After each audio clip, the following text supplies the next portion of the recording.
Dear students, तो आप लोग कैसे हैं? ओके, तो मैं थोड़ा सा कल आप लोग को वीडियो नहीं भेजा गया था, थोड़ा हम तबीयत भी थोड़ा ठीक नहीं था, इस कारण मैं आपको वीडियो थोड़ा नहीं भेज पाया। ओके गाइड, चलिए तो आज हम लोग स्टार्ट करेंगे रॉल्स थ्योरम। ओके गाइड, देखिए ये जेई के लिए बहुत ही इंपॉर्टेंट है, बोर्ड पॉइंट ऑफ व्यू से भी इंपॉर्टेंट है, सीईटी पॉइंट ऑफ व्यू से भी इंपॉर्टेंट है।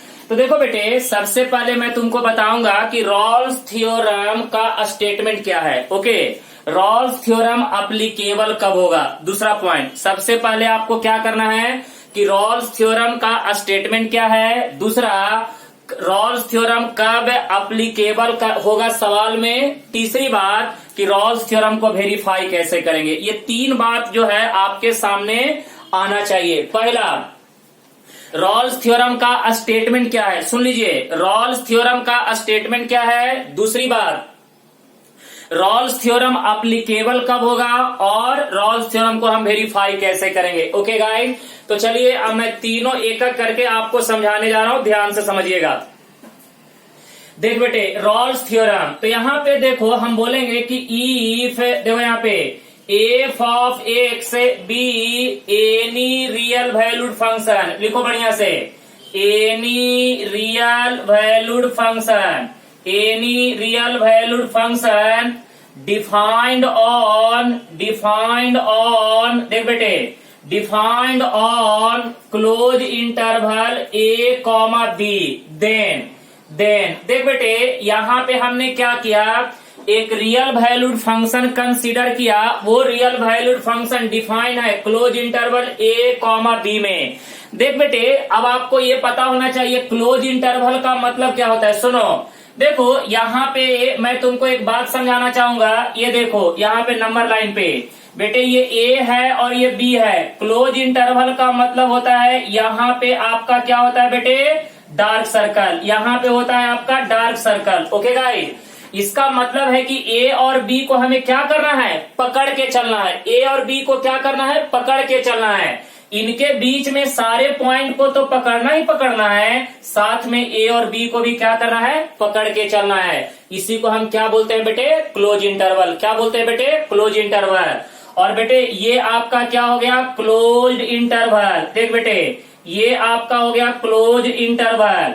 और देख बेटे, अगर मान ले कि इस तरह से बनाते हैं ए और बी, इसका मतलब क्या होता है बेटे कि ए और बी को छोड़ देना है, इनके बीच में सारे पॉइंट को क्या करना है, पकड़ के चलना है, इन दोनों को छोड़ देना है। बेटे क्लोज इंटरवल ऐसे हम बड़ी ब्रैकेट से दिखाएंगे, और बेटे ये आपका है ओपन इंटरवल, ये आपका है ओपन इंटरवल। देख बेटे, ये आपका है ओपन इंटरवल। ओपन इंटरवल क्या होगा बेटे, ए कॉमा बी, ऐसे लिखेंगे। ओपन इंटरवल का मतलब होता है कि इन दोनों पॉइंट को छोड़ देना, ए और बी के बीच में सारे पॉइंट को क्या करना, पकड़ के चलना, बट ए और बी को क्या कर देना बेटे, छोड़ देना। उसे हम क्या बोलते हैं बेटे, open interval. Okay guys, clear. अब देखो यहाँ पे if F X be any real valued function defined on close interval A comma B, then सुन लेना। अब हम बात करेंगे स्टेटमेंट, देखो बेटे, statement of Rolle's theorem, statement of Rolle's theorem. Rolle's theorem का स्टेटमेंट क्या है, देख बेटे, अब हम बात करेंगे स्टेटमेंट ऑफ रॉल्स थ्योरम।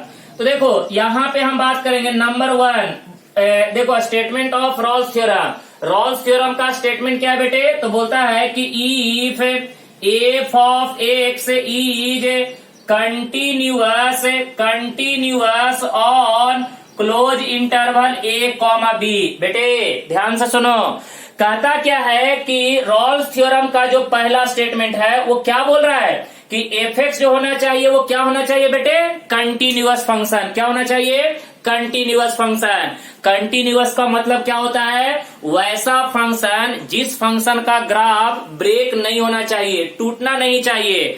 बेटे कंटिन्यूअस का मतलब क्या होता है बेटे, वैसा फंक्शन जिस फंक्शन का ग्राफ ब्रेक नहीं होना चाहिए, टूटना नहीं चाहिए, उसे हम क्या बोलेंगे, कंटिन्यूअस। क्या बोलेंगे, कंटिन्यूअस। तो पहला स्टेटमेंट क्या है बेटे, f x is continuous on close interval A comma b, यानी जिस फंक्शन, ये जो फंक्शन है जिस इंटरवल में डिफाइन है उसी इंटरवल में एफ एक्स क्या होना चाहिए बेटे, कंटिन्यूअस होना चाहिए। क्या होना चाहिए, कंटिन्यूअस होना चाहिए। चल बेटे नंबर 2 में बात करेंगे, if F x is differentiable. देख बेटे f x is differentiable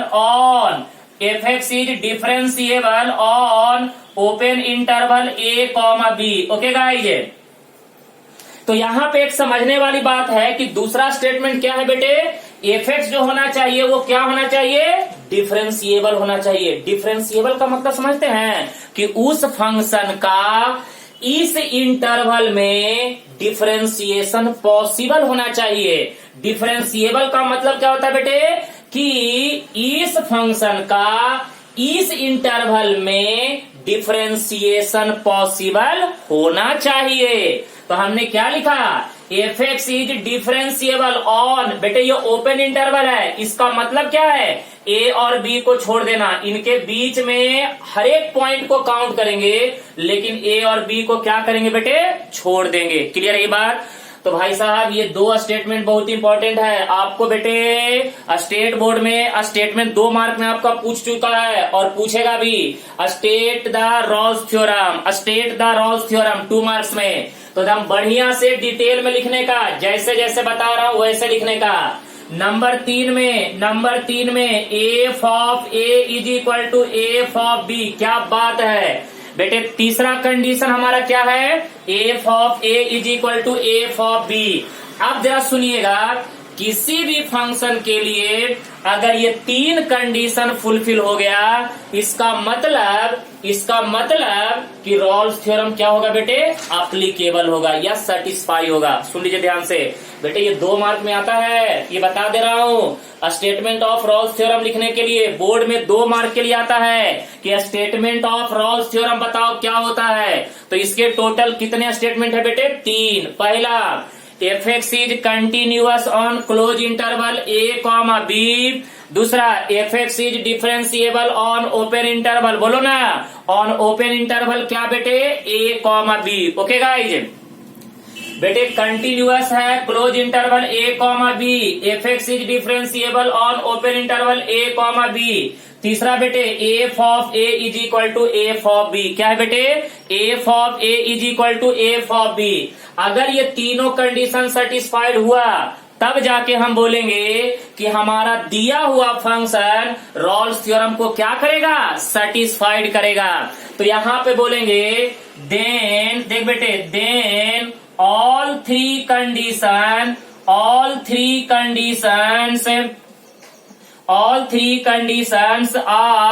satisfied, ठीक है ना, satisfied for any function,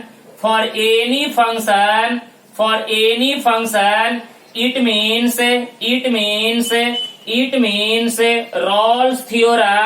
Rolle's theorem is applicable.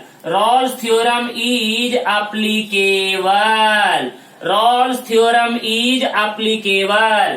सुनो बेटे, तो कहता क्या है कि रॉल्स थ्योरम को एप्लीकेबल होने के लिए हमारे पास टोटल कितने कंडीशन है, बता दो जल्दी से।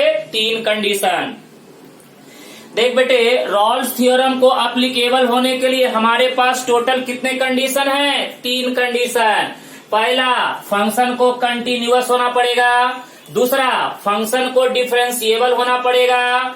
तीसरा, f of A is equal to F of b, बराबर है ना, f of A is equal to F of b. अगर बेटे ये तीनों कंडीशन सेटिस्फाइड हो गया, इसका मतलब कि रॉल्स थ्योरम क्या होगा, एप्लीकेबल होगा। इसका मतलब रॉल्स थ्योरम क्या होगा, एप्लीकेबल होगा। तो हमने वही लिखा, then all 3 conditions are satisfied for any function, it means Rolle's theorem is applicable। इसका मतलब कि अगर तीनों कंडीशन सेटिस्फाइड हो गया, तो हम बोलेंगे कि दिया हुआ फंक्शन के लिए रॉल्स थ्योरम क्या होगा, एप्लीकेबल होगा। ओके गाइस, अब एक चीज इसमें बड़ा इंपॉर्टेंट आएगा कि जब रॉल्स थ्योरम एप्लीकेबल होगा, तो अब आपसे पूछेगा कि वेरीफाई द रॉल्स थ्योरम। सुन रहे बात, ये दोनों पॉइंट बहुत इंपॉर्टेंट है फिर मैं आपको बताऊंगा इसका ज्योमेट्रिकल मीनिंग, रॉल्स थ्योरम का ज्योमेट्रिकल एप्लीकेशन कहाँ पे है, ज्योमेट्रिकल मीनिंग क्या होता है, एकदम डिटेल में पढ़ेंगे। ये बहुत ही इंपॉर्टेंट टॉपिक है,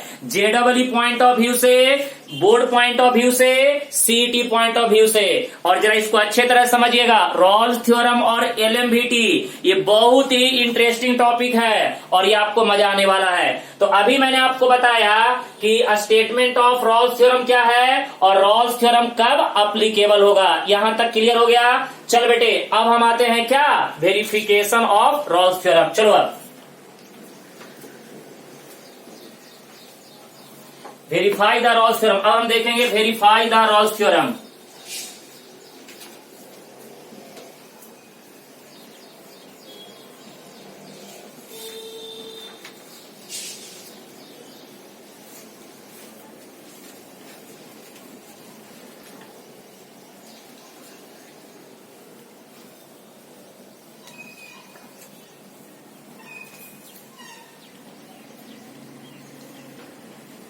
चलो बेटे डालो heading, verify the Rolle's theorem, डाल दो हेडिंग सब लोग अच्छे तरह से, verify the Rolle's theorem.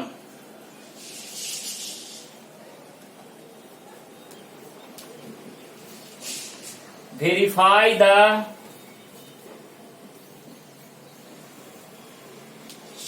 Rolle's theorem, verify the Rolle's theorem. Rolle's theorem को आप वेरीफाई कैसे कीजिएगा, ओके गाइस अब सुनिए। देख बेटे यहां पे इसको वेरीफाई करने का जो तरीका है उसको मैं आपको बता रहा हूं, वर्किंग प्रोसीजर।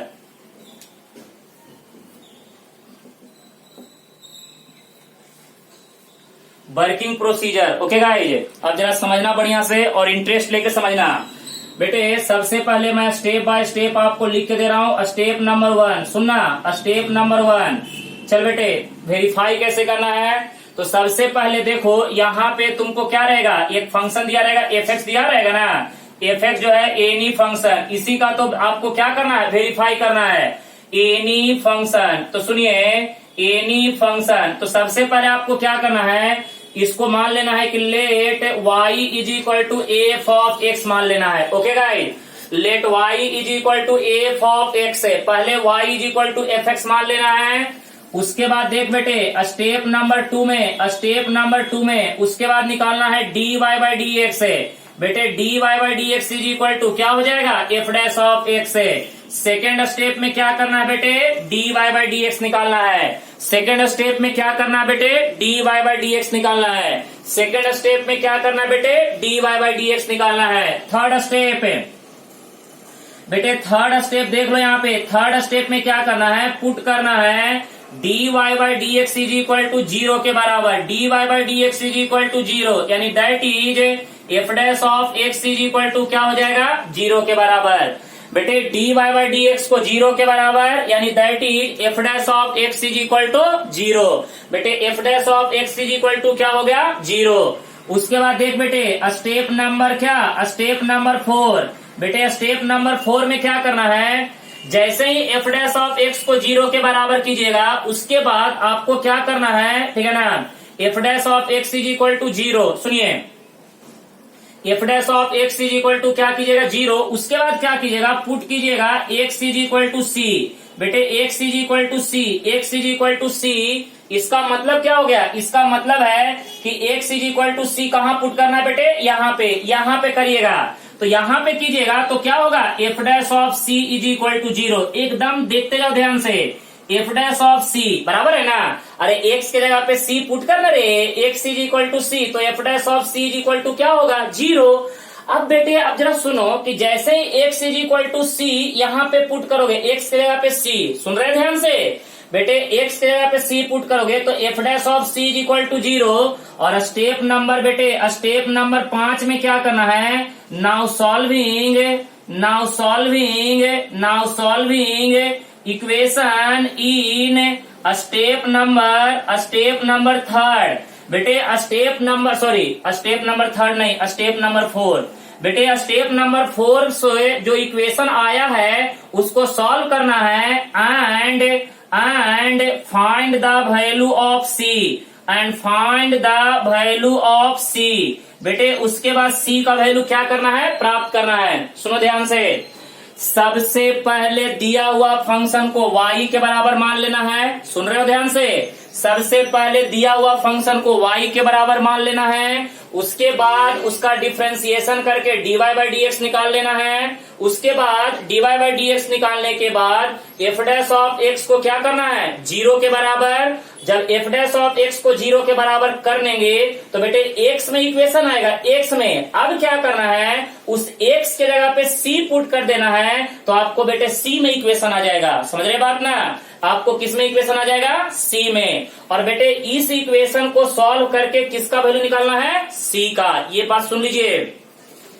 बेटे, यहां से x में इक्वेशन, x को नहीं सॉल्व करना है बेटे, यहां से जो x में इक्वेशन आएगा उस x के जगह पे क्या पुट करना है, c।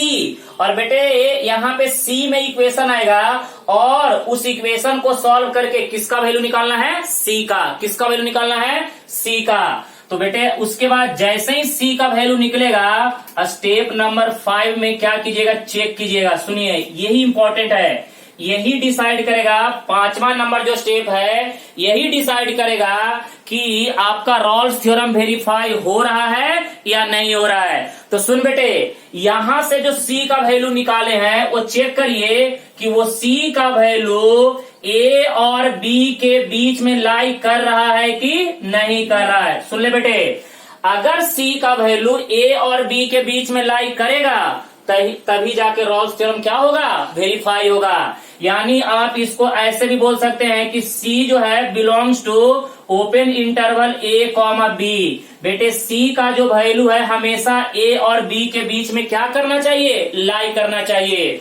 तो बेटे जब C का वैल्यू A और B के बीच में लाई करेगा तभी हम बोलेंगे कि रॉल्स थ्योरम हमारा क्या होगा, वेरीफाई होगा। रॉल्स थ्योरम क्या होगा बेटे, वेरीफाई होगा। तो एक बार मैं आपको फिर से बताना चाहूंगा, आप लोग टेंशन मत लीजिए, मैं आपको दोबारा क्लियर करूंगा। सुनिए, अगर सवाल में वेरीफाई द रॉल्स थ्योरम आता है तो सबसे पहले आपको बेटे क्या करना है वो सुनिए।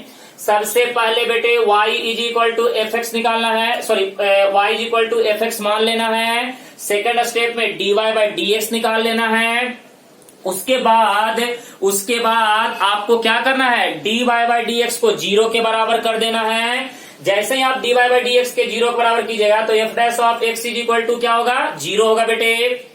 फिर उसके बाद इस इक्वेशन में x की जगह पे क्या पुट करना है बेटे, c। तो आपको c में इक्वेशन मिलेगा, उस इक्वेशन को सॉल्व करके किसका वैल्यू निकालना है, c का वैल्यू निकालना है। और जब आपका c का वैल्यू निकल जाएगा तो फिर चेक करना है कि क्या वो c का वैल्यू a और b के बीच में लाई कर रहा है कि नहीं कर रहा है। तो बेटे a और b आपको तो दिया रहेगा ना, एफ एक्स इज बेटे defined on close interval a comma b। तो आपको चेक करना है कि एफ एक्स जो है a और b के बीच में लाई कर रहा है कि नहीं कर रहा है। अगर बेटे c का वैल्यू अगर a और b के बीच में लाई कर रहा है तो हम बोलेंगे कि रॉल्स थ्योरम इज वेरीफाइड, बराबर है ना। अगर c का वैल्यू a और b के बीच में लाई नहीं कर रहा है तो हम बोलेंगे कि Rolle's theorem is not verified, Rolle's theorem verify नहीं होगा। तो देखिए, अगर आपको सवाल में आता है वेरीफाई द रॉल्स थ्योरम तो बेटे पहले आपको चेक करना पड़ेगा कि रॉल्स थ्योरम एप्लीकेबल है या नहीं है। जब तक रॉल्स थ्योरम एप्लीकेबल नहीं होगा तब तक आप वेरिफिकेशन नहीं करिएगा। पहले एप्लीकेबल देन वेरिफिकेशन, पहले एप्लीकेबल होना चाहिए तब जाके उसका वेरिफिकेशन होगा। ऐसा नहीं कि वेरीफाई हुआ तो डायरेक्ट आप यहां शुरू हो जाइए, नहीं। पहले आपको स्टार्टिंग का जो 3 पॉइंट है वो भी चेक करना पड़ेगा। यानी पहले आपको रॉल्स थ्योरम को एप्लीकेबल है या नहीं है वो बताना पड़ेगा। समझ रहे बात, जब रॉल्स थ्योरम एप्लीकेबल हो जाएगा तभी हम बोलेंगे कि क्या होगा, वेरिफिकेशन होगा। अगर रॉल्स थ्योरम एप्लीकेबल नहीं हुआ तो वेरिफिकेशन नहीं होगा। एप्लीकेबल होने के बाद ही आप क्या चेक कीजिएगा, वेरिफिकेशन चेक कीजिएगा। बात समझ में आ रहा है? तो ध्यान से सुन लीजिए कि अगर आपको सवाल में वेरीफाई द रॉल्स थ्योरम आता है तो 3 मार्क के लिए आएगा। तो 3 मार्क के लिए आएगा तो पहले बेटे आपको क्या करना है कि रॉल्स थ्योरम एप्लीकेबल है या नहीं है उसको चेक करना है। जब आपको ये पता चल जाएगा कि रॉल्स थ्योरम एप्लीकेबल हो गया है तब हम उसका क्या करेंगे, वेरिफिकेशन करेंगे। तो आई होप मैं समझ सकता हूं कि आपको ये रॉल्स थ्योरम का एप्लीकेशन और वेरिफिकेशन समझ में आ गया होगा। ओके गाइस, तब तक के लिए गुड लक। ओके।